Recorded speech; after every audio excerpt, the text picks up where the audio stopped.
চর্যাপদ বাংলা ভাষার প্রথম কাব্যগ্রন্থ, কবিতা সংকলন বা গানের সংকলন। এটি বাংলা সাহিত্যের আদি যুগের একমাত্র লিখিত নিদর্শন। ড হরপ্রসাদ শাস্ত্রী ১৯০৭ সালে নেপালের রাজদরবারের গ্রন্থাগার থেকে এটি আবিষ্কার করেন।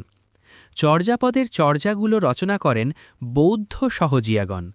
চর্যাপদে বৌদ্ধ ধর্মের কথা বলা হয়েছে। চর্যাপদের বিষয়বস্তু বৌদ্ধ ধর্মমতে সাধন ভজনের তত্ত্বপ্রকাশ বা ধর্মচর্চা। ১৯১৬ সালে কলকাতা বঙ্গীয় সাহিত্য পরিষদ থেকে চর্যাপদ আধুনিক লিপিতে প্রকাশিত হয়। চর্যাপদ তিব্বতী ভাষায় অনুবাদ করেন কীর্তিচন্দ্র। অপরদিকে ১৯৩৮ সালে প্রবোধচন্দ্র বাগচি চর্যাপদের তিব্বতী ভাষার অনুবাদ আবিষ্কার করেন।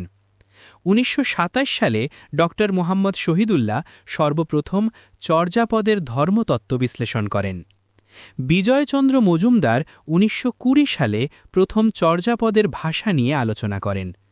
১৯৪৬ সালে ড শশীভূষণ দাশগুপ্ত সহজযান প্রসঙ্গে চর্যাপদের অন্তর্নিহিত তত্ত্বের ব্যাখ্যা করেন।